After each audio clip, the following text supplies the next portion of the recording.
Have you ever seen someone land in a manual and wondered, how the heck do they do that?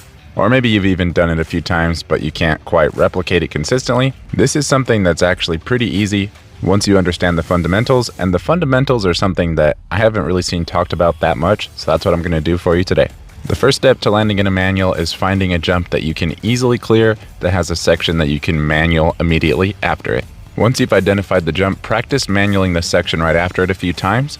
Once you have a good feel for the manual, switch over to jumping the jump before that a few times with your vision carrying on as you land to the lip of the next jump that you're going to manual to. If you just try to jump the same way but with your back wheel a little bit down, you're just going to case with your back wheel and you're not going to land in a manual. You actually need to overshoot the jump slightly, and that'll allow you to drop your back end down. But before you move on to that step fully, practice just slightly over jumping the jump a little bit.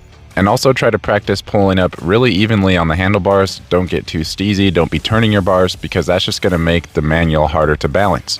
Now you're ready to try landing in a manual.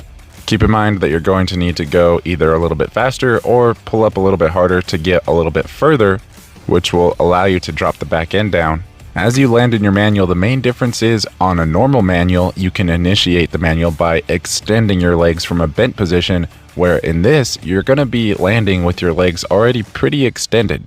As soon as you land and find your balance point, you can finish off the manual by starting to bend your legs again and bringing the front end down just like you did on the normal manual. And once you get more comfortable with this can be really helpful with things like learning to do a triple.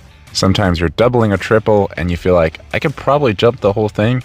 Well, by forcing yourself to land in a manual, you're already kind of overshooting the original double that you were jumping, and you're essentially finding a halfway point between doubling and tripling the whole jump, and it'll really give you even more of an indicator if you're really ready to send the whole entire triple.